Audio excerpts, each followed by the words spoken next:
தலைப்பு என்ன? இயேசுவால உருவாக்க முடியாத விஷயம். எல்லாம் வயிற்று மூடிட்டு சொன்னீங்க. இயேசு கிறிஸ்து யார்? முதலாக பார்க்கலாம். இயேசு கிறிஸ்து இந்த உலகத்துல மனிதனாய் வாழ்ந்திருந்தாலும் கூட தேவனுடைய அத்தனை மகிமையையும் அத்தனை தன்மைகளையும் அவர் தனக்குள்ளே கொண்டிருந்தார் என்று சொல்லி வேதம் சொல்கிறது. கொலோசியர் 1:19 நம்ம படிக்கிறோம். இயேசு கிறிஸ்துவுக்குள் சகல பரிபூரணமும் அவருக்குள்ளே வாசமாக இருக்கு. அதாவது தேவன் எப்படி இருப்பாரோ, அவர் வல்லமை எப்படியோ அப்படியே இயேசு கிறிஸ்து இருந்தார் என்று வேதம் சொல்றது. பவுல் சொன்ன இதே வார்த்தையை இயேசு ஏற்கனவே யோவான் 14:9 இப்படி சொல்றார், என்னை கண்டவன் என் பிதாவை கண்டான். பிலிப்பு கேட்கிறார், என்ன பிதாவை காமிங்க, கடவுளை காமிங்க அப்படின்னு கேட்கிறார். அப்ப இவர் சொல்றாரு, என்னை பார்த்தா கடவுளை பார்த்த மாதிரி அப்படின்ற மாதிரி சொல்றாரு. அடுத்தது யோவான் எழுதுகிறார் 1:18 என்ன சொல்றாரு? தேவனை ஒருவனும் ஒரு காலம் கண்டதில்லை, பிதாவின் மடியில் இருக்கிற இந்த குமாரனே அவரை இவர் வழியாக வெளிப்படுத்தினார். கவனிக்கும், இது யோவான் யார்? இவரைத்தான் அருளப்பர் என்று நாம் சில வேத புத்தகங்களில் சொல்லப்பட்டிருக்கிறது. இந்த யோவான் யார்? இயேசுவோடு கூட 3.5 ஆண்டுகள் நடந்தவர், சுற்றி திரிந்தவர், ஊழியம் செய்தவர். இயேசு மரித்தவரை உயிரோடு கூட எழுப்பின போது அவரோடு கூட இருந்தவர். இயேசு கிறிஸ்து பிசாசுகளை விரட்டின போது அவரோடு கூட இருந்தவர். இயேசு கிறிஸ்து மலையிலே போய் மறுரூபமான போது அந்த மறுரூபமாக்குதலின் அனுபவத்தை கண்டவர் தான் இந்த யோவான். இயேசு கிறிஸ்து சிலுவையிலே தொங்கும் போது எல்லா சீடர்களும் ஓடிவிட்டார்கள். ஆனால் கடைசி தருவாயில அந்த சிலுவையின் அடி மரத்தண்டையிலேயே நின்று கொண்டிருந்தவர் தான் இந்த யோவான். அப்பேற்பட்ட யோவான் இப்ப சொல்றாரு, இவரை ஸ்தோத்திரிக்கிறோம், தேவனுடைய மடியில் இருந்த ஒரே பேரான குமாரன் என்று சொல்லி இங்கே சொல்லுகிறார். இப்பேற்பட்ட இந்த இயேசு கிறிஸ்து ஊழியம் செய்த காலத்துல அநேக அற்புதங்களை அவர் வாழ்க்கையில, மக்களுடைய வாழ்க்கையில அவர் செய்ய ஆரம்பித்தார். கவனிக்கணும், ஆண்டவர் யாருடைய வாழ்க்கையில அற்புதங்களை செய்கிறார்? இருக்கிற எல்லாருக்குமே ஒரு வாஞ்சை, என் வாழ்க்கையில ஒரு அற்புதம் செய்ய மாட்டாரா? எனக்கு ஏதாச்சும் ஒரு அற்புதம் நடக்காதா? என் வாழ்க்கையில் இருக்கிற சில கஷ்டங்கள் நீங்கி எனக்கு சில நன்மைகள் உண்டாகாதா என்று யோசிக்கும்.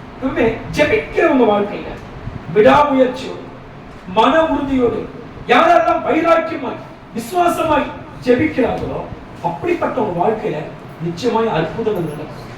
அற்புதங்களுக்காக நம்ம அங்க போனாதான் அற்புதம் நடக்கும் என்று எண்ணக்கூடாது. இந்த சர்ச்சை விட்டு இன்னொரு சர்ச்சைக்கு போய் பார்க்கலாமா? இந்த பாஸ்டர் விட்டுட்டு இன்னொரு பாஸ்டரை போய் ஜெபம் பண்ணிக்கலாமா? அற்புதம் நடக்குமா? அல்ல. இன்னைக்கு நிறைய கிறிஸ்தவ வட்டாரத்தை அப்படிதான் பண்ணிக்கிட்டு இருந்தாங்க. அங்க தூரமா போலாம், டிவியில வரக்கூடிய ஊழியர்கள் இருக்கிறாங்க, அங்க போய் ஜெபம் பண்ணி பார்க்கலாம். இல்ல, அற்புதங்கள் என் ஜெபத்தினாலேயே எனக்கு அற்புதங்கள் நடக்கும், என் விசுவாசத்தினால எனக்கு அற்புதங்கள் நடக்கும். அப்போ யாருடைய வாழ்க்கையில ஆண்டவர் அற்புதங்களை செய்கிறார்? ஜெபிக்கிறவர்கள் வாழ்க்கையில.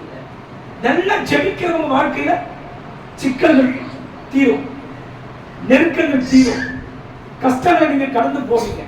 வழி பிறக்காத இடத்துல உங்களுக்கு ஒரு வழி உண்டாகும். ஜெபிக்கிற மனிதனுக்கு இக்கட்டில் கூட உதவிகள் பிறக்கும். கஷ்டமாரி தெரியும், ஆனா ஜெபிக்கிற மனிதனுக்கு அந்த கஷ்டத்திலிருந்து அவன் விடுவிக்கப்படுவான். அப்போ ஜெபிக்கிறவங்க வாழ்க்கையும் விசுவாசிக்கிறவங்க வாழ்க்கையும் ஆண்டவர் அற்புதங்களை செய்கிறார். ஏன் ஆண்டவர் நமக்கு அற்புதம் செய்ய வேண்டும்? ஆண்டவர் அற்புதத்தை நமக்கு செய்ய செய்ய அவர் மீது நமக்கு விசுவாசம் வர வேண்டும். நமக்குள்ள விசுவாசம் வர வேண்டும் என்பதற்காகத்தான் ஆண்டவர் நம்ம வாழ்க்கையில் அற்புதங்களை செய்கிறார். ஆனா நிறைய நேரங்களில் எவ்வளவு அற்புதம் செஞ்சாலும் அவங்களுக்கு கடவுள் மீது அன்பு வராது, கடவுள் மீது விசுவாசம் வராது, கடவுளை நெருங்க மாட்டாங்க, தூரமாக இருப்பாங்க. நீங்க தூரமாக இருப்பதற்காக ஆண்டவர் உங்களுக்கு அற்புதங்களை செய்யவில்லை. அற்புதங்கள் செய்ய செய்ய நீங்க அவரை கிட்டி வர வேண்டும். அற்புதங்களை செய்ய செய்ய நீங்க அவரை நெருங்கி வர வேண்டும் என்பதற்காகத்தான் ஆண்டவர் நம்முடைய வாழ்க்கையில அற்புதங்களை செய்வார். அடுத்து அற்புதங்களை செய்ய செய்ய நம்ம வாழ்க்கை முறையிலே மாற்றங்கள் வேண்டும். நிறைய பேர் பாருங்க, அற்புதம் பாடுகாமல் செஞ்சுக்கிட்டு பாருங்க, ஆனா உங்க வாழ்க்கை முறை மாறவே மாறாது. அப்ப அற்புதங்கள் செய்வதனால் உங்கள் விசுவாசம் வளர வேண்டும், உங்களுக்கு கர்த்தரோடு இருக்கிற நெருக்கம் வரணும், உங்க வாழ்க்கை முறையில மாற்றங்கள் வரணும். அப்ப இயேசு கிறிஸ்து இந்த பூமியில் வாழ்ந்த காலத்துல அநேக அற்புதங்களை செய்தார். தண்ணீரை ரசமாய் மாற்றினார். பிசாசு 7 பிசாசு பிடித்திருந்தது, அது இயேசு விரட்டினார். பிசாசு பிடிக்கும் போது பிசாசு பலவீனத்தை கொண்டு வருவான். கவனிங்க, சில வியாதிகள் ஜெபம் பண்ணா போகும், ஆனா சில வியாதிகள் ஜெபம் பண்ணா போகாது. ஏன் தெரியுமா? பிசாசா சாரி தப்பா சொல்றேன், மன்னிக்கிறோம். கவனிங்க, சில வியாதிகளுக்கு மருந்துகள் சுகம் கொடுக்கும். நீங்க டாக்டர் போனீங்கன்னா சுகம் கிடைச்சிடும். ஆனால் சில வியாதிகளுக்கு டாக்டரை நீங்கள் அணுகினாலும் உங்களுக்கு சுகம் கிடைக்காது. ஏன் தெரியுமா? அது பிசாசினால் வந்தது, அது பாவத்தினால் வந்தது. பாவத்தினால் வந்த வியாதிக்கு ஊசியிட்டு அதை சுகமாக்க முடியாது. பிசாசினால் வந்த பலவீனத்தை இன்ஜெக்ஷன் பண்ணி அதை சுகமாக்க முடியாது. அதுக்கு என்ன வழி? அந்த பிசாசின் கிரியைகள் நீங்க வேண்டும். பிசாசின் கிரியைகள் நீங்க வேண்டும். அப்ப இந்த பிசாசின் கிரியைகளை இயேசு கிறிஸ்து ஒரு பெண்ணுக்குள் இருந்து 7 பிசாசை துரத்தினார். ஒரு வாலிபனை கொண்டு போய் தண்ணீரிலும் தீயிலும் தள்ளி அவனை கொலை செய்ய முயற்சித்தது. இயேசு விரட்டினார். பிசாசினாரை கண்டவனே பயந்தனர். அவர் படகுல போய் கொண்டிருக்கிறார். காற்று அலைகள் அப்படியே மேலே எழும்புகிறது. இயேசு அதை அதட்டி அதை அமைதியாக்கினார். செத்தவனை லாசரு செத்து 4 நாட்கள் ஆனது. உயிரோடு கூட எழும்ப பண்ணினார். எல்லாவற்றையும் செய்தார். அவர் செய்த அற்புதங்களை பார்த்து எல்லாமே ஆச்சரியப்பட்டார். எல்லாம் என்ன பண்ணாங்க? யார் இவரு இப்படி எல்லாம் செய்யறாரு என்று சொல்லி ஆச்சரியப்பட்டாங்க. அவரால் செய்யக்கூடாத காரியம் ஒன்றுமே இல்லை அப்படி என்று எண்ணக்கூடிய அளவுக்கு ஏகப்பட்ட அற்புதங்களை செய்தார். இவ்வளவு அற்புதங்களை செய்த ஆண்டவர் இயற்கைகளை கட்டுப்படுத்தினார், பிசாசுகளை துரத்தினார், பாவமான வியாதிகளை சுகமாக்கினார். எப்பேற்பட்ட அற்புதங்களை செய்த இந்த ஆண்டவரால் தன்னோடு இருந்த ஒரு சீடனை உருவாக்க அவரால் முடியும். மொத்த இயேசுவோடு 12 சீடர்கள் இருந்தார்கள். அந்த 12 சீடர்களிலே யோவான் இப்படி எல்லாம் சேர்ந்து மொத்தம் 12 சீடர்கள் இருந்தாங்க. அதுல யூதாஸ் ஒரு சீசன். நல்ல கவனிக்கணும். இயேசு கிறிஸ்து மற்ற 11 சீடர்களை உருவாக்குகிறார், ஊழியத்துல பயன்படுத்துகிறார். இவங்க யாரு? ஒரு காலத்துல தப்பு செஞ்சவங்க, பலவீனமானவங்க, விசுவாசத்துல மந்தமானவங்க, அடிக்கடி பயன்படக்கூடியவங்க, சீக்கிரமா புரிந்து கொள்ளாத மந்த புத்தி உள்ளவர்கள். இப்பேற்பட்ட ஆட்களையும் ஆண்டவர் பொறுத்து சகித்து அவர் உருவாக்கினார். ஒரு ஊழியம் என்றால் அதில் சகிப்பு தன்மை இருக்கிறது. அதே மாதிரி ஒரு வாழ்க்கை என்றால் அதில் சகிப்பு தன்மை இருக்கிறது. குடும்பத்துல இன்ப துன்பங்கள் வரும், கணவன் மனைவிக்குள்ள கசப்பு இன்பங்கள் வரும். எல்லாவற்றையுமே நாம் ஸ்தோத்திரிக்கிறோம். சகித்துக் கொண்டு கடந்து போவதற்கு பேர் தான் வாழ்க்கை ஊழியம். இந்த சகிப்பு தன்மை இல்லைன்னா குடும்பமா நடத்த முடியாது, வாழ்க்கையும் சொல்லுங்க வாழ்க்கையும் நடத்த முடியாது. அப்போ இயேசு கிறிஸ்து சீசர்கள் வழியாக வந்த எல்லா துன்பங்களை மனபாரங்களை சகித்துக் கொண்டு அவங்க என்ன பண்ணாங்க? 11 பேரை ஆண்டவர் நல்ல உருவாக்க ஆரம்பித்தார். உலகமே இவங்களை திரும்பி பார்க்கக்கூடிய அளவுக்கு, உலகத்துக்கு சுவிசேஷம் கொண்டு போய் சேர்க்கக்கூடிய அளவுக்கு இந்த 11 சீடர்களை ஆண்டவர் உருவாக்கினார். ஆனால் தன்னோடு கூட இருந்த ஒரு சீடன் யூதாஸ் காரியத்து என்கிற ஒரு சீசனை மட்டும் இயேசுவால உருவாக்கவே முடியல. ஏன்? என்ன காரணம்? மற்றவங்களை உருவாக்கினவர் ஏன் யூதாஸை உருவாக்கவில்லை? பட்சபாதமா, ஓர வஞ்சனையா? ஏன் யூதாஸை மட்டும் இயேசு கிறிஸ்து உருவாக்கல? என்ன காரணம் என்பதை தான் ஒரு 3 காரியங்களை நம்ம பார்க்கிறோம். கவனிக்கணும். எப்போதுமே ஒருத்தர் ஆயுதங்களை பயன்படுத்துறாருன்னா கவனிங்க, ஆயுதங்களை உடனே எடுத்து உடனே பட்டு சண்டை போட்டுடலாம். அது போல ஆயுதங்களை பயன்படுத்துவது போல இயேசு ஒரு விசுவாசியை தனக்காக பயன்படுத்துவது கிடையாது. அப்போ என்ன பண்றாரு? தன்னை முற்றிலுமாய் அர்ப்பணித்து மனம் விரும்பி யார் செய்வதற்கு முன் வருகிறார்களோ அப்படிப்பட்ட ஆட்களை தான் ஆண்டவர் தனக்காக பயன்படுத்துகிறார். நல்ல கவனிக்கணும். நம்ம ஆண்டவருக்காக செய்யறதுல, ஆண்டவரை தேடுறதுல, ஆண்டவருக்காக கொடுக்கிறதுல 2 காரியம் இருக்கிறது. ஒன்று எதிராக சொன்னா தன்னை அர்ப்பணித்து மனம் விரும்பி தானாக முன்வந்து ஊழியம் செய்வது, மனம் வந்து கொடுப்பது, மனம் வந்து ஜெபிப்பது, மனம் வந்து எல்லாவற்றையும் பங்கெடுப்பது. இது ஒரு பகுதி. 2வது பகுதி எதிர்கடிங்களா கட்டாயத்தினாலே செய்யறது. அவங்களுக்கு மனம் இருக்காது, ஜெபிக்கணும்னு மனம் இருக்காது, சபைக்கு வரணும்னு மனம் இருக்காது, ஊழியம் செய்யணும்னு சொல்லி மனசு இருக்காது, செய்யக்கூடாது, நாம ஏன் செய்யணும் அப்படின்ற மாதிரி இருப்பாங்க. ஆனா அவர்கள் ஊழியர்கள் கட்டாயப்படுத்துறதுனால, இல்ல மற்றவங்க கட்டாயப்படுத்துறதுனால, சபைக்கு வா, ஜெபம் பண்ணு, பைபிள் படி, ஊழியத்துக்கு போ, அப்படி கட்டாயத்தினாலே செய்யக்கூடியவங்க இருப்பாங்க. எப்பவுமே கட்டாயத்தினாலே செய்கிற காரியத்தை கடவுள் மனசார ஏத்துக்க மாட்டார். என்ன பண்ண மாட்டார்? உங்க பிள்ளைங்க ஒருத்தர் கட்டாயப்படுத்தி உங்க அம்மானு கூப்பிடு, அம்மான்னு சொல்லு, அம்மான்னு சொல்லு, அம்மா கிட்ட போய் பேசு, அம்மா கிட்ட போய் நீ பேசு, அப்படி உங்க பிள்ளைய ஒருத்தர் நடத்தினா எப்படி பேசுது பாருங்க. அது உங்களுக்கு சந்தோஷமா இருக்குமா? இப்ப மனுஷா வந்து இப்ப நான் சொல்லி தரேன், அம்மா அம்மான்னு சொல்லி கூப்பிடுமா, அப்படி நான் சொல்லி கட்டாயப்படுத்துறதுனால அந்த பிள்ளை அம்மான்னு சொன்னா அது உங்களுக்கு சந்தோஷமா?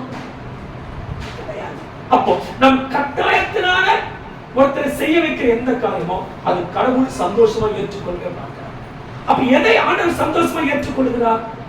மனமுகந்து நானாக முன்வந்து கடவுளுக்கு ஊழியம் செய்வதோ, கடவுளுக்கு கொடுப்பதோ, கடவுளுடைய காரியத்தை பங்கெடுப்பதோ, இப்படி செய்வதுதான் கடவுள் பிரியமா ஏற்றுக்கொள்கிறார். அதைத்தான் அவர் சந்தோஷப்படுகிறார். ஆனா யூதாஸ் எதையுமே தானாக முன்வந்து அவன் செய்யவில்லை. அவன் தானாக முன்வந்த சரித்திரமும் இல்லை. நல்ல கவனிங்க, மொத்தம் 12 சீடர்கள். அந்த 12 சீடரிலே இந்த யூதாஸ் காரியத்து ஒருவன்.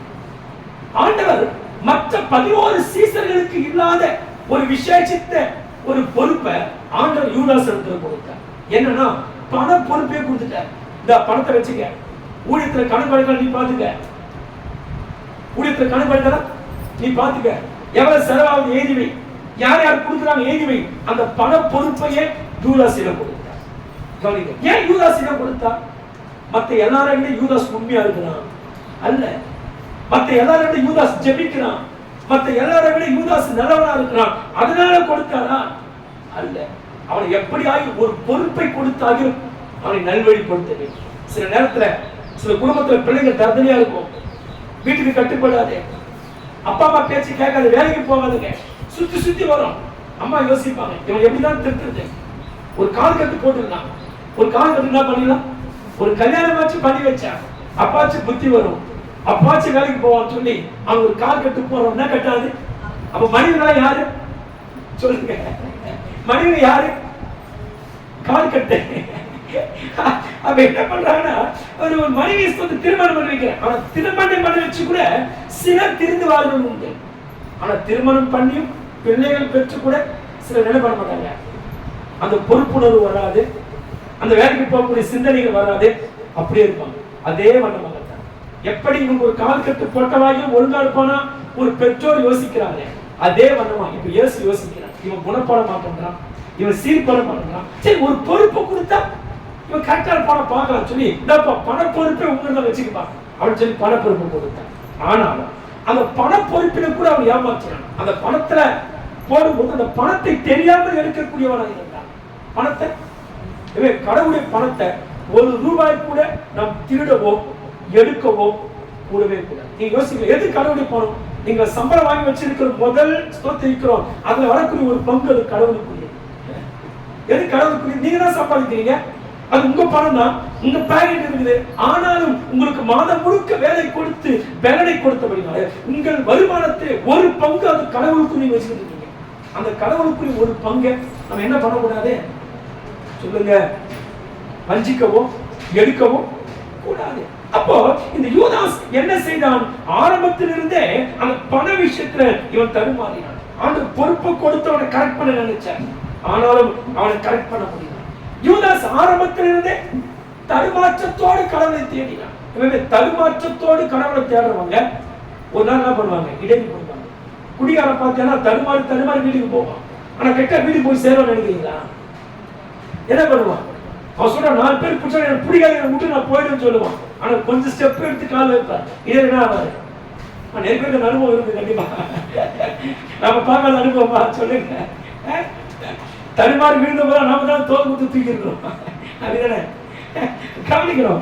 அப்ப என்ன சொல்ல வர, அப்ப தடுமாற்றத்தோடு தேடுகிறவன் அக்கறை போய் சேர முடியாது, அவன் பாதியில் இடறி விழுந்து விடுவான். தடுமாற்றத்தோடு கடவுளை தேடுகிறவர்கள் பாதியிலே அவங்க இடறி போய் விடுவார்கள். இப்ப யூதாஸ் ஆண்டவர் பொறுப்பை கொடுத்து அவர் ஒழுங்குபடுத்த நினைச்சார், ஆனாலும் என்ன பண்ணல, ஒழுங்கு பண்ணல. இப்ப எச்சரிக்கிறார், ஏன்னா பொறுப்பு கொடுத்தாச்சு மாறல. இப்ப எச்சரிக்கிற, தப்பு பண்ணாத, நேர எச்சரிக்கிறார், மறைமுகமா எச்சரிக்கிறார். இங்க இருக்கிற உங்களில் ஒருவன் என்னை காட்டி கொடுப்பான். அவன் சொல்றான், நானா நானா நானான்னு கேட்கிறான். கவனிங்க, ஆண்டு அடிக்கடி சொல்றார், உங்களிலே ஒருவன் என்னை காட்டி கொடுப்பான், உங்களிலே ஒருவன் என்னை காட்டி கொடுப்பான். இப்படி ஆண்டவர் பல முறை ஆண்டவர் எச்சரித்து கூட அவன் எச்சரிப்பை என்ன பண்ண சொன்னா அவன் தனக்கு சாதகமாக எடுத்துக்கொண்டு அவன் மாற வேண்டும். பைபிள் ஆண்டவர் ஒரு சிலர் எச்சரித்து இருக்கிறார். ஏன் எச்சரித்தார்? அவங்க கெட்டிடக்கூடாது, அவங்க அவங்க வேறு வழி விலகிடக்கூடாது. சாலமோனை 2 தடவை ஆண்டவர் தரிசனமாகி எச்சரிக்கிறார். நீ அந்நிய பெண்களோடு சேராத, அந்நிய பெண்களோடு திருமணம் பண்ணாத அப்படின்னு சொல்லி ஆண்டவர் 2 தடவை எச்சரித்தார். ஆனாலும் சாலமோன் அந்த எச்சரிப்பின் சத்தத்துக்கு கீழ்ப்படியாக தொடர்ந்து அந்த பாவத்தை செய்தபடினார் சாலமோன் ராஜ்யபாரத்தை இழந்தார். அதே மாதிரி யூதாசை ஆண்டவர் எச்சரித்தார். அந்த எச்சரிப்பின் சத்தத்தை யூதாஸ் ஏற்றுக்கொள்ளாமல் போனபடினால அப்போஸ்தல ஊழியத்தை இழந்தார். தனக்கு கொடுத்த பொறுப்பை அப்ப யாரெல்லாம் எச்சரிப்பை மீறுவாங்களோ அவங்க வாழ்க்கையில் என்ன பண்ணுவாங்க? சந்தோஷத்தை இழப்பாங்க, சமாதானத்தை இழப்பாங்க, உடல் சுகத்தை இழப்பாங்க, குடும்பத்தை இழப்பாங்க, வாழ்க்கையில் நிம்மதி இழப்பாங்க, ரட்சிப்பை இழப்பாங்க, எல்லாவற்றையும் இழந்து வாழ்க்கையில் அல்லல் பெறுவாங்க. அதனால நீங்கள் ஏதாச்சும் உடைய கர்த்தருடைய காரியங்களை ஒரு நாள் கர்த்தர் நம்மை எச்சரிப்பார். ஆண்டவர் நம்மை ஊழியக்காரனை கொண்டு எச்சரிப்பார், வேத வார்த்தைகளை கொண்டு நம்மை எச்சரிப்பார், சொப்பனங்கள் வழியாக நம்மை எச்சரிப்பார், தரிசனங்கள் வழியாக ஆண்டவர் எச்சரிப்பார். ஒரு நாள் ஒரு குறிப்பிட்ட மாதங்கள் ஒரு சகோதரி சபைக்கே வரல. ஆனா ஒரு இரவு ஒரு கனவு கண்டாங்க. ஒரு மிகப்பெரிய நெருப்பு குழி, அந்த நெருப்பு குழியில் நெருப்பெல்லாம் எரிந்து கொண்டிருக்கிறது. அந்த நெருப்பு குழியை பார்த்து அடுத்த வாரம் சர்ச்சைக்கு வந்தாங்க. ஏன் காரணம்? நம்ம சபைக்கு போறோம்னா இது மாதிரி ஒரு நெருப்பு குழிய நரகத்தில் விழுந்து போயிடுவோம்னு சொல்லி பயந்து என்ன பண்ணாங்க. அப்ப ஆண்டவர் சிலரை சொப்பனத்தினாலே எச்சரிக்கிறார், வார்த்தைகளினாலே எச்சரிக்கிறார். வேதம் படிக்கும் போது ஆண்டவர் எச்சரிப்பார். ஊழியக்காரர்கள் பிரசங்கிக்கிற வார்த்தையிலே நமக்கு எச்சரிப்பை ஆவியானவர் கொடுப்பார். அப்ப யூதாசுக்கு அன்பா சொல்லி பார்த்தாரு, பொறுப்பை கொடுத்து பார்த்தாரு, எச்சரித்து பார்த்தாரு, அவனை கண்டித்து பார்த்தாரு. இவ்வளவு காரியங்களை செய்து கூட யூதாஸ் மனம் திரும்பின பாரு. ஏன் யூதாஸ் ஆண்டவரால் உருவாக்க முடியல? எல்லாவற்றையும் உருவாக்குன ஆண்டவர் ஏன் யூதாஸை மட்டும் உருவாக்க முடியல? அப்படி என்ன காரணம் அப்படின்னா, முதல் காரணம் கவனிங்க, தன் உள்ளத்தை ஆண்டவருக்கு மனப்பூர்வமாய் ஒப்பு கொடுக்காவிட்டால் ஆண்டவர் அந்த நபரை தனக்காக உருவாக்க முடியாது. அப்ப யூதாஸ் என்ன பண்ணல? தன் உள்ளத்தை மனப்பூர்வமா கடவுளுக்கு கொடுக்கல. அப்ப ஆண்டவர் யாரை உருவாக்குவார்? யாரை ஆண்டவர் பயன்படுத்துவார்? யாரை ஆண்டவர் தன் கரத்தில் எடுத்து நடத்துவார்? தன்னை முழுமையாய் ஒப்பு கொடுக்கிற மனுஷனை தான் ஆண்டவர் பயன்படுத்துவார். நம்மளாம் களிமண், குழவனுடைய கருத்து, குழவன் தான் ஆண்டவர். ஆண்டவர் என்கிற குழவனுடைய கரத்துல நம்மளாம் களிமண்ணா இருக்கிறோம். இந்த களிமண் அடங்கி குழவன் கரத்தில் இருந்தால் மட்டும்தான் ஒரு குழவனால அந்த களிமண் என்ன பண்ண முடியும்? சொல்லுங்க, உருவாக்க முடியும். எப்பவுமே ஆண்டவரை உருவாக்க வேண்டும்னா நம்ம உள்ளரங்கமாய் சுத்தமாக வேண்டும். இப்ப சரீரத்தை சுத்தமா இருப்பாங்க, நல்ல குளிச்சுட்டு பவுடர் போட்டு நல்ல தலைவாரிக்கு பளிச்சுன்னு முகத்தை வச்சுக்கிறேன், ஒயிட் அண்ட் ஒயிட்ல அப்படியே பளிச்சுன்னு வருவாங்க. ஆனா உள்ள மட்டும் அழுக்கா இருக்கும். உள்ளரங்கமாய் யார் சுத்தமாகவில்லையோ அப்பேற்பட்ட மனிதர்களால் ஆண்டவருக்கு தன்னை ஒப்பு கொடுத்த வாழ்க்கை வாழ முடியும். தன் உள்ளத்தை யாரெல்லாம் மனப்பூர்வமாய் கடவுளுக்கு கொடுக்கிறாங்களோ அந்த நபரைத்தான் ஆண்டவர் உருவாக்க முடியும். தன் உள்ளத்தை மனப்பூர்வமாய் கொடுக்காத ஒரு மனிதனை கர்த்தரால் என்ன பண்ண முடியாது? சொல்லுங்க, உருவாக்க முடியாது. தன் உள்ளத்தை யாரெல்லாம் மனப்பூர்வமாய் கர்த்தருக்கு கொடுக்கிறாங்களோ அவங்கள சபையில மற்றவர்களை விட கனத்திற்குரிய பாத்திரமாய் கர்த்தர் நடத்துவார். யோசுவாவை இஸ்ரவேல் ஜனங்கள் 30 லட்சம் பேர், அந்த 30 லட்சம் ஜனங்களுக்குள்ள யோசுவாவை மோசேவுக்கு இருந்த கனத்தை போலவே ஆண்டவர் யோசுவாவுக்கு கொடுத்தார். அவர் சொல்றார், உங்க கனத்துல கொஞ்சம் யோசுவாவுக்கு கொடு. அப்ப மனப்பூர்வமாய் யார் ஒப்பு கொடுத்து கடவுளை தேடுகிறாங்களோ அவங்கள கர்த்தர் என்ன பண்ணுவார்? அவங்கள மட்டும்தான் கர்த்தர் உருவாக்குவார். அப்ப யூதாசை ஏன் ஆண்டவரால் உருவாக்க முடியல? அவர் தன் உள்ளத்தை கடவுளுக்கு மனப்பூர்வமாய் இந்த உள்ளத்தை கொடுத்தார். இரண்டாவது, யூதாசை ஏன் ஆண்டவர் உருவாக்க முடியவில்லை? அவன் மனம் போன போக்கிலே போயிருந்தான். எப்படி இருந்தா? இயேசு சொன்ன வார்த்தைப்படி வாழல, ஒரு தலைவன் சொன்ன வார்த்தைப்படி வாழல. இவனுக்கு மனசுல எதெல்லாம் தோணுதோ அதுபடி நடந்தான். எதுவரை சிந்திக்கிறானோ அதெல்லாம் செஞ்சான். எப்போதுமே திங்க் பண்ணிக்கிட்டே இருப்பான். என்ன திங்க் பண்ணுவான் தெரியாது. அப்போ யூதாஸ் ஆண்டவருடைய வார்த்தைப்படி வாழவில்லை. மனம் என்ன சொல்லுவதோ அந்த மனமோட பூக்கிலே யூதாஸ் வாழ்ந்தான். நம்ம மனசு நல்லதும் தோணும், கெட்டதும் தோணும், பொல்லாததும் தோணும். அப்ப என்ன தோன்றினாலும் நம்ம அதை நிதானிக்க வேண்டும். ஒரு கவி என்று சொன்னான், கண் போன போக்கிலே கால் போகலாமா, மனம் போன போக்கிலே ஸ்தோத்திரிக்கிறோம். அந்த கால் போன போக்கிலே மனம் போகலாமா? மனம் போன போக்கிலே மனிதன் போகலாமா? மனிதன் போன பாதையை மறந்து போகலாமா அப்படின்னு ஒரு கவிஞன் பாடினான். எதுக்கு சொல்லுவாரு? நம்ம மனசுல என்னெல்லாம் தோணுதோ அது பின்னாடி எல்லாம் ஓடணும் அப்படின்னு யோசிக்க கூடாது. இது மனசுல சரியா தப்பா? இதை நான் செஞ்சா எனக்கு நல்லதா நடக்குமா, எனக்கு கெட்டதா நடக்கும்? இதை நான் செய்யலாமா, இதுக்கு பைபிள் அங்கீகரிக்குதா? இதை நான் செஞ்சா கடவுளுக்கு பிடிக்குமா? இதை செஞ்சா எனக்கு தப்பா மாறுமா, இல்ல கெட்டதா மாறுமா, நல்லதா மாறுமா? இதையெல்லாம் நம்ம சிந்தித்து ஒரு காரியத்தை செய்யணும். அதான் ஒரு கவிதை சொல்ற, சிந்தனை செய்யமானவே சிந்தனை செய், சிந்தித்து செயல்பட வேண்டும். அப்ப யூதாஸ் என்ன பண்ணா? ஆண்டவர் சொற்படி ஒன்றை செய்யவில்லை, மனசுல எதெல்லாம் தோணுதோ அப்படி செஞ்சான். நீ நிறைய பாருங்க, மனசுல என்ன தோணுது அதன்படி போய்கிட்டு இருப்பான். கடைசியா மனசுல பட்டுச்சு செஞ்சு சொல்லுவான். அப்போ மனம் போன போக்கிலே யூதாஸ் போனபடினால ஆண்டவர் யூதாஸ என்ன பண்ண முடியல? உருவாக்க முடியல. யூதாஸ் இயேசுவை காட்டி கொடுத்தான். நல்லா கவனிங்க, அவன் காட்டி கொடுப்பது திடீரென்று நடந்த ஒரு காரியம் இல்லை. ரொம்ப காலமா பிளான் பண்ணி வச்சிருக்கான். இயேசுவை காட்டி கொடுக்கணும், காட்டி கொடுக்கணும். கவனிங்க, எப்பவுமே பின்மாற்றம் கூட நம்ம வாழ்க்கையில திடீரென்று வராது. எப்படி நம்ம ஆரம்பிக்க பின்மாற்றம்? ஒரு ஜுரம் வரும்போது என்ன அறிகுறி இருக்கும்? ஒரு மழை வரும்போது என்ன அறிகுறி இருக்கும்? சொல்லுங்க பாருங்க. ஒரு மழை வரப்போகுதுன்றது என்ன அடையாளம் சொல்லுங்க? மேகமூட்டமா இருக்கும். அப்புறம் மின்னல், இடி, காரிருள் இதெல்லாம் வந்த பிறகுதான் மழை வரும் நினைக்கும். அதே மாதிரிதான் ஒரு மனிதன் பின்மாற்றம் அடையும் போது அதுக்கான அறிகுறிகள் என்ன? முதலாவது, நம்ம ஜப வாழ்க்கையில குறைவு ஏற்படும். நல்லா ஜபம் பண்ணிக்கிட்டு இருப்பாங்க, ஆனா இப்பெல்லாம் என்னால ஜெபிக்கவே முடியலைங்க அப்படின்னா. ஒரு காலத்துல விசுவாசமா இருப்பாங்க, என்னன்னு தெரியல இப்ப எல்லாமே பயமா இருக்குது அப்படின்ற மாதிரி ஒரு அவிசுவாசம், பயம் ஏற்படும். காலப்போக்கில் ஆராதனைக்கு வர நேரத்துல குறைவு ஏற்படும். ஆராதனை ஒரு குறிப்பிட்ட நேரம் 9 மணிக்குன்னா இவங்க அப்படியே நேரத்தை கம்மி பண்ணி வருவாங்க. ஒரு நாள் ஆராதனை மிஸ் பண்ணுவாங்க, ஜபத்தை மிஸ் பண்ணுவாங்க, உண்மையா எடுத்துட்டு வருவாங்க, அந்த உண்மையை எழுதுவாங்க. இப்படியே படிப்படியா ஒவ்வொன்றும் குறைஞ்சு காலப்போக்கில் பின்மாற்றத்திற்கே போய் விடுகிறார். நிறைய பேர் சர்ச்சுக்குள்ள இருக்கிறோம், ஆனா பின்மாற்றத்தோடு இருக்கிற மாதிரி இருக்குது. ஏன் தெரியுமா? கர்த்தரை கிட்ட இருந்து தேடாம தூரத்தில் இருந்து கர்த்தரை தேடுவதே ஒரு பின்மாற்றத்திற்குரிய அடையாளம். பின்மாற்றத்திற்குரிய சொல்லுங்க. யூதாஸ் இயேசுவை காட்டி கொடுக்கக்கூடிய சந்தர்ப்பத்துக்காக காத்திருக்கிறான். அவன் ரொம்ப காலமா காத்திருக்கிறான், எனக்கு சந்தர்ப்பம் கிடைக்கும், இயேசு காட்டி கொடுக்கலாம். அவனுக்கு சந்தர்ப்பம் கிடைக்கவில்லை. கவனிங்க, சந்தர்ப்பத்தை 2 வகை உண்டு. ஒன்று, நல்லவைகளை செய்வதற்கு நமக்கு சந்தர்ப்பம் கிடைக்கும். இன்னொன்று, கெட்டவைகளை செய்வதற்கான சந்தர்ப்பத்தை சாத்தான் ஏற்படுத்திக் கொள்ளும். நீங்க வாய்ப்பு பாருங்க, ஒரு பெண்ணை பாவத்துக்குள்ளாகணும், அந்த சந்தர்ப்பத்தை எதிர்பார்த்து காத்திருந்து அந்த பெண்ணை பாவத்துக்குள்ளாக்குகிறார். வேதத்துல சீகோன் என்கிற ஒரு மனிதன் யாக்கோபுடைய மகளாகிய தீனாரை சந்தித்தான். சந்தித்த உடனே அந்த பெண்ணை பார்க்கிறான், அந்த பெண்ணை கூட்டிட்டு போய் அந்த பெண்ணோடு கூட பாவம் செய்கிறான். அவனுக்கு கிடைச்ச சந்தர்ப்பத்தை பாவம் செய்வதற்கு சரியாய் பயன்படுத்திக் கொண்டான்.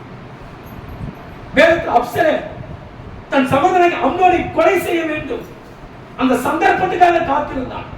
சந்தர்ப்பம் கிடைத்தது, அவனை கொலை செய்து விட்டான். வேதத்தில் அம்னோன் தன் தங்கச்சி தாமார ஆசைப்பட்டு அந்த தாமாரோடு கூட பாவம் செஞ்சான். அந்த சந்தர்ப்பத்துக்காக காத்திருந்தான். சந்தர்ப்பம் கிடைத்தது, அப்படியே செய்து விட்டான். இன்னைக்கு வாலிபர்கள் பாருங்க, தன் கூட படிக்கிற பெண்ணு நண்பர்களா பழகி தனியா கூட்டிட்டு போயிட்டு ஹோட்டல உட்கார வச்சு அதை இதை சாப்பிட்டு கூல்ட்ரிங்க்ஸ் டீ வாங்கி கொடுத்து அதுல மயக்க மருந்து போட்டு அந்த சந்தர்ப்பத்தை பாவத்துக்காக பயன்படுத்தி கொண்டார். கடந்த வாரத்தில் ஒரு பத்திரிகை படிச்சேன். ஒரு ஸ்கூல் படிக்கிற பெண் நண்பரோடு கூட தனியா போயிருக்கிறாங்க. போன போது ஒரு இடத்துல உட்காந்து டீயோ கூல்ட்ரிங்க்ஸோ சாப்பிட்டு இருக்கிறாங்க. சாப்பிட்டதுதான் தெரியும், ஆனா பிறகு பார்த்தால் உடம்புல ஸ்தோத்திரிக்கிறோம், ஒட்டு துணி இல்லாம பாவத்துக்குள் ஆக்கப்பட்டு அந்த பெண் ஸ்தோத்திரிக்கிறோம் ஒரு குறிப்பிட்ட நாட்கள் 4-5 நாட்களாக பாவத்துக்கு மேல் பாவம் அந்த பெண்ணின் மேல் நடந்திருக்கிறது. அது அப்படிதான் தெரியுது, என்னை பல நண்பர்கள் சேதப்படுத்தி இருக்கிறார்கள். வாலி பெண்கள் தனியா போயிட்டு ஒரு இடத்துல உட்காந்து யாராச்சும் கூலிங்ஸ் வாங்கி கொடுக்க பிடிச்சிடலாம், தனியா போய் ஒரு வாலிபனை சந்தித்து எங்கேயாச்சும் போறது, இதெல்லாம் இன்னைக்கு இருக்கிற வாலிபர்கள் பாவம் செய்வதற்கான சந்தர்ப்பத்தை பிசாசு ஏற்படுத்தி கொடுக்கிறான். அதை சரியாக பயன்படுத்திக் கொள்றான். அப்போ சந்தர்ப்பத்தில் 2 வகை உண்டு. சாத்தானும் பாவம் செய்யக்கூடிய சந்தர்ப்பத்தை ஏற்படுத்தி கொடுப்பான், கடவுளும் நல்லது செய்யக்கூடிய சந்தர்ப்பத்தை ஏற்படுத்தி கொடுப்பான். தாவீதுக்கு சாத்தான் ஒரு சந்தர்ப்பத்தை ஏற்படுத்தி கொடுத்தான். உரியாவின் மனைவி அந்த மனிதனை பார்க்கும்போது பாவம் செய்யணும் அப்படின்ற சந்தர்ப்பத்தை ஏற்படுத்தி கொடுத்தான். சரியாய் அந்த சந்தர்ப்பத்தை தாவீது பயன்படுத்திக் கொள்ளும்படி அவனை தூண்டிவிட்டான். அப்ப என்ன சொல்றேன், சாத்தான் கொடுக்கிற சந்தர்ப்பத்துக்கும் கடவுள் நமக்கு கொடுக்கிற சந்தர்ப்பத்துக்கும் வித்தியாசம் இருக்கிறது. அப்ப யூதாஸ் காத்திருந்தான், எனக்கு இயேசுவை காட்டி கொடுத்தா சொல்லி சந்தர்ப்பம் கிடைச்சது, சரியா இயேசுவை காட்டி கொடுத்தான். இவன் மனம் திரும்புவதற்கான சந்தர்ப்பத்தை இவன் பயன்படுத்திக் கொள்ளவில்லை, ஊழியம் செய்யக்கூடிய சந்தர்ப்பத்தை இவன் பயன்படுத்திக் கொள்ளவில்லை, ஆனால் காட்டி கொடுக்கிற சந்தர்ப்பத்தை இவன் சரியாக பயன்படுத்திக் கொண்டான். அப்போ யாரெல்லாம் ஸ்தோத்திரிக்கிறோம் மனம் போல போக்குல நடக்கிறாங்களோ அவங்களை கர்த்தரால் என்ன பண்ண முடியாது சொல்லுங்க, உருவாக்க. அவங்க சர்ச்சுக்குள்ள வரலாம், அவங்க கிறிஸ்தவங்களா இருக்கலாம், ஆனால் மனம் போல போக்குல கர்த்தருடைய வார்த்தையை மீறி கர்த்தருடைய வார்த்தையை உதாசீனப்படுத்தி தான் இஷ்டத்துக்கு கிறிஸ்தவ வாழ்க்கை வாழ்ந்துகிட்டு இருக்கிற ஒருவரை கர்த்தரால் உருவாக்கவே. மூன்றாவது, சாத்தானுக்கு அவன் இடம் கொடுத்தான். என்ன பண்ண பவுல் சொன்னார், பிசாசுக்கு இடம் கொடுக்காது இருக்க, ஆனா சாத்தானுக்கு யூதாஸ் இடம் கொடுத்தான். கவனிங்க, கடவுள் ஒரு மனிதரை பயன்படுத்துவது போலவே சாத்தானும் ஒரு மனிதரை பயன்படுத்துவான். கடவுள் யாரை பயன்படுத்துவான், சாத்தான் யாரை பயன்படுத்துவான். யாரெல்லாம் தன் இருதயத்தை கடவுளுக்கு முழுமையை கொடுக்கிறார்களோ அந்த மனுஷனை தான் கடவுள் பயன்படுத்துவார். அதே வண்ணமாக யாரெல்லாம் பிசாசு தன் இருதயத்தை திறந்து கொடுக்கிறாரோ அவரை வச்சுதான் பிசாசு பயன்படுத்துவான். பிசாசு யார் வழியாக வருவான், மனுஷன் வழியாகத்தான் பிசாசு வருவான். அவன் டைரக்டா முன்னாடி நின்று அப்படியே முடியெல்லாம் விரிச்சு போடு பல்ல காமிச்சு அப்படியே நகத்தை கொண்டு வந்து அப்படியெல்லாம் பண்ண மாட்டான். சாத்தான் ஒரு மனுஷன் வழியாக வருவான். எந்த மனுஷன் வழியாக, தன் இதயத்துல கர்த்தர் இல்லையே, எந்த மனுஷன் தன் பாவத்துக்கு தன் இதயத்தை திறந்து கொடுக்கிறானோ அந்த மனுஷன் வழியாகத்தான் பிசாசு மக்களுக்குள்ளே கிரியை செய்வான். இவன் சாத்தானின் தந்திரத்தை அறியாமல் இருந்தான். அதனால என்னாச்சு, இவன் சாத்தானுக்கு இடம் கொடுத்து சாத்தானின் தந்திரத்தை புரிந்து கொள்ளாமல் கடவுளுக்கு இடம் கொடுக்காம அவன் சாத்தானுக்கு இடம் கொடுத்தபடினால அவனை கர்த்தரால் என்ன பண்ண முடியல, அவன் சாத்தான் இருதயத்தை கடினப்படுத்தினான். கவனிங்க, இருதயம் எப்படி நம்ம கடினமாகும், கர்த்தருடைய வார்த்தையை நம்ம புறக்கணிக்க நம்ம இருதயம் கடினப்பட்டு போயிடும். கர்த்தருடைய வார்த்தையை புறக்கணிக்க ஆகும். இப்ப யார் அந்த வார்த்தையை ஏத்துக்காம போறோமோ நாளுக்கு நாள் அந்த வார்த்தை நம்ம புறக்கணிக்க நம்ம இருதயம் கடினமாகும். யார் இருதயம் கடினமாகி விடுகிறதோ அவங்களால குணப்படவே முடியாது, அவங்களால சீர்படவே யோசித்து பாருங்க. ஆண்டவரோடு கூட இருந்து ஆண்டவர் எல்லாவற்றையும் செய்ய முடிந்தது, ஆனா யூதாசை உருவாக்க எவ்வளவு பரிதாபம் யோசித்து பாருங்க. அப்போ நம்ம சபையில ஒரு நபராக இருக்கிறதுனால நம்ம ஆண்டவர் உருவாக்குவார் என்றாங்க. நம்ம இருதயம் எந்த அளவுக்கு மாற்றத்தை காண்போதோ, எந்த அளவுக்கு நம்ம இருதயம் குணப்படுகிறதோ, எந்த அளவுக்கு நாம் சத்தியங்களை ஏற்றுக்கொண்டு கட்டுப்படுகிறோமோ அந்த அளவுக்கு தான் கர்த்தர் உருவாக்க முடியும். மாற்றம் இல்லாத மனுஷனை கர்த்தரால் உருவாக்கவே சொல்லுங்க. மாறாத ஒரு மனுஷனை கர்த்தர் என்ன பண்ண மாட்டாரு, எவ்வளவு சத்தியம் கேட்டாலும் அப்படியே இருக்கிறாங்க. அவங்க மாறல சொன்னா மாறாத இருதயம் உள்ள ஒரு மனிதனை கர்த்தரால் உருவாக்கவே முடியாது. அப்ப யூதாஸ் 3.5 ஆண்டுகள் இயேசுவோடு இருந்து கூட அவன் இருதயம் என்ன பண்ணல, மாறல, அதே தப்பை செய்து தவறு செய்து ஆண்டவர் பெரிய குற்றம் சொல்லுவாங்க. ஆனா இனி செய்யாதுன்னு சொல்றாரு. ஒரு விபச்சார பெண் கை காலமாய் பிடிக்கப்பட்டார். ஏன் செஞ்சேன்னா ஆண்டவர் கேட்கல, இனிமேல் பாவம் செய்ய செஞ்சுட்டியா விட்டுறேன், நான் மறந்துடுறேன், ஆனா இனிமேல் செய்யாத. அப்போ தவறு செய்வது இயல்பாக இருந்தாலும் அந்த தவறை தெரிந்து செய்யும் போது சொத்திருக்கிறோம், அதை நம்ம மாற்றிக்கொள்ளாவிட்டால் சந்தர்ப்பங்கள் கிடைச்சும் நம்ம மாற்றிக்கொள்ளாமல் அப்படியே ஓடுமானால் அப்பேற்பட்ட மனுஷன் எத்தனை ஆண்டுகள் சபையில கிடந்தாலும் அவனை கர்த்தரால் என்ன பண்ண முடியாது சொல்லுங்க. அப்ப கர்த்தரே என்னை உருவாக்க முடியாத அளவுக்கு நான் ஒரு மோசமான மனுஷனா இருப்பேன், என் நிலைமை எந்த பரிதாபம் யோசிச்சுப்பாங்க. நிறைய பேர் சபையில அப்படிதான் இருக்கிறீங்க. ஆண்டு எவ்வளோ யூதாசை திருத்த முயற்சி பண்ணார், கெஞ்சி பார்த்தாரு, கொஞ்சி பார்த்தாரு, அடிச்சு பார்த்தாரு, திட்டி பார்த்தாரு, பொறுப்பு கொடுத்து பார்த்தாரு, ஆனாலும் யூதாஸ் மாற பாருங்க. இன்னைக்கு சபையில கூட அப்படிதான் அன்பா சொல்லி பார்க்கிறோம், சத்தியத்தை சொல்லி கடிந்து கொண்டு பார்க்கிறோம், திட்டி பார்க்கிறோம், நெருக்கி பார்க்கிறோம், காலில் கூட உழுந்து பார்க்கிறோம். ஆனாலும் சிலர் என்ன பண்றாங்க, அதே காரியத்துல தான் இருக்காங்க தவிர தன் மாறுவதற்கு இடம் கொடுக்கிறது. அப்ப யாரெல்லாம் மாற்றம் இல்லையோ அந்த மனுஷனை காலகாலமாக உருவாக்கவே. அப்ப நீ இடம் கொடுத்தா தான் உங்க கர்த்தர் உருவாக்குறத, நீ இடம் கொடுக்காத பட்சத்துல எப்படி வேணுமானாலும் வாழும் போது உன்னை உருவாக்க அவரால சொல்லுங்க. அப்ப யூதாசையை ஆண்டு உருவாக்கல, மத்தவங்களை உருவாக்குனாரு, அற்புதமா தான் செஞ்சாரு. ஆனா இவனை மட்டும் ஏன் உருவாக்க ஓர வஞ்சனையா வல்லமை குறைஞ்சு போச்சா, இவனுக்கு இடம் கொடுக்கல. செய்தியுடைய தலைப்பு என்ன? இயேசுவால் உருவாக்க முடியாத காரியம். நம்ம சொல்றதுக்கே ஆச்சரியமா இருக்கு. அவரால கூட முடியாதா? அப்ப அவரால் கூட சில விஷயங்கள் முடியாது. ஒப்பு கொடுக்காமல் மாற்றமில்லாத மனிதரை அவரால் ஒண்ணுமே பண்ண முடியாது. ஒண்ணுமே பண்ண முடியாது. சரி, அடுத்த சொல்லி இயேசுவை ஏன் யூதாஸ் உருவாக்க முடியல? 4 காரியம் சொன்னேன். ஏன் உருவாக்க முடியல? அவன் தன் உள்ளத்தை, அப்ப யாரெல்லாம் தன் உள்ளத்தை மனப்பூர்வமாய் கொடுக்கிறார்களோ அவங்களதான் கர்த்தர் உருவாக்குவார், அவங்களதான் பயன்படுத்துவார், அவங்க மூலமா தான் கர்த்தர் சந்தோஷப்படுவார். மத்தவங்க வழியா சந்தோஷப்பட முடியாது. 2வது யூதாஸ் எப்படி போனா? அப்ப மனம் போன போக்கு இஷ்டத்துக்கு வாழ மனுஷன் நாம இஷ்டத்துக்கு வாழக்கூடாது. நம்ம பிள்ளைகளை இஷ்டத்துக்கு விடக்கூடாது. பைபிள் தன் பிள்ளைகளை இஷ்டத்துக்கு விட்டப்பட தாய் தகப்பன் தன் பிள்ளைகள் அவங்க வெக்கத்தை உண்டு பண்ணுவாங்க. பெற்றோர்கள் தன் பிள்ளைகளை யாரெல்லாம் இஷ்டத்துக்கு விட்டுறாங்களோ அப்படிப்பட்ட பிள்ளைகள் தாய் தகப்பனுக்கு வெக்கத்தை உண்டு பண்ணுவாங்க. தயவுசெய்து உங்க பிள்ளைங்களை அவங்க இஷ்டத்துக்கு ட்ரெஸ் போட்டுக்கிட்டோம், அவங்க இஷ்டத்துக்கு பழகட்டும், அவங்க இஷ்டத்துக்கு போட்டோம் அப்படின்னு சொல்லி அவன் போக்குற வச்சா அதே பிள்ளைங்க கால போக்குல நீங்க வெக்கப்பட்டு கண்ணீர் அழக்கூடிய சூழ்நிலை உங்கள் வாழ்க்கையில உருவாக்கி விட்டார். அதனால தயவு கூர்ந்து நீங்களும் நானும் நம்ம இஷ்டத்துக்கு வாழக்கூடாது. வேத வார்த்தைக்கு கட்டுப்பட்டு நம்ம வாழணும். நம்ம பிள்ளைகளை கூட இஷ்டத்துக்கு விட்டுவிட சொல்லுங்க. எங்காச்சும் போட்டோம், எப்பாச்சும் வாட்டோம், எப்பாச்சும் சாப்பிட்டோம், வீட்டுக்கு வந்தா போதும் அப்படி யோசிக்காம ஒரு நேரத்தை கண்ட்ரோல் பண்ணுங்க. நேரத்துக்கு வீட்டுக்கு வரணும், நேரத்துக்கு சாப்பிடணும், யாரோட பழகணும், எந்த நேரத்துல ஜெபம் பண்ணணும், ஒரு கட்டுப்பாடு போட்டு உங்க பிள்ளைகளை வளர்க்கணும். இஷ்டத்துக்கு வர்ற பிள்ளைங்க வாழ்க்கையில கெட்டு போகும். சொல்லுங்க பாருங்க, எல்லாம் சத்தமா சொல்லுங்க. இஷ்டத்துக்கு வர்ற பிள்ளைங்க வாழ்க்கையில கெட்டு போகும், விட்ட எண்ணெயும் வெக்கப்படுத்தும். சொல்ல மாட்டீங்களா? இஷ்டத்துக்கு விடப்பட்ட பிள்ளைங்க கெட்டு போகும். சிஸ்டர் சொல்லுங்க, இஷ்டத்துக்கு விடப்பட்ட பிள்ளைங்க கெட்டு போகும், எண்ணெயும் வெக்கப்படுத்தும். ஆனா தயவு கூர்ந்து நீங்களும் இஷ்டத்துக்கு வாழாதீங்க. உங்க பிள்ளைகளையும் அவங்க இஷ்டத்துக்கு மனமான போக்கில் விட்டுறாதீங்க. ஒரு கட்டுப்பாடு வைங்க, ஒரு கண்ட்ரோல் வைங்க. சில சட்டங்கள் வைக்கணும்னா பிள்ளைங்க சீர்பட மாட்டாங்க. ஏன் சட்டங்கள்? ரோட்ல போகும்போது ஏன் ஒரு சட்டம் போடுறாங்க? டிராபிக் போலீஸ் இஷ்டத்துக்கு பைக் ஓட்டினா எப்படி இருக்கும்? இஷ்டத்துக்கு கண்ட ரோட்ல போன எப்படி இருக்கும்? ஏதோ ஒரு லாரி வருது, இதே ரோட்ல ஸ்டோத்து நிக்கிறோம், இன்னொரு லாரி போன எப்படி இருக்கும்? அப்ப இஷ்டத்துக்கு போனா விபத்து ஏற்படும், மரணம் ஏற்படும். அதே மாதிரி ஒரு சட்டம் இல்லைன்னா கெட்டு போயிடும், ஒரு கட்டுப்பாடு இல்லைன்னா வாழ்க்கையில கெட்டு போயிடும். அதனால அதை ஃபாலோ பண்ணுங்க. அடுத்தது யூதாஸ் ஏன் அவனை உருவாக்க முடியல? சொல்லுங்க.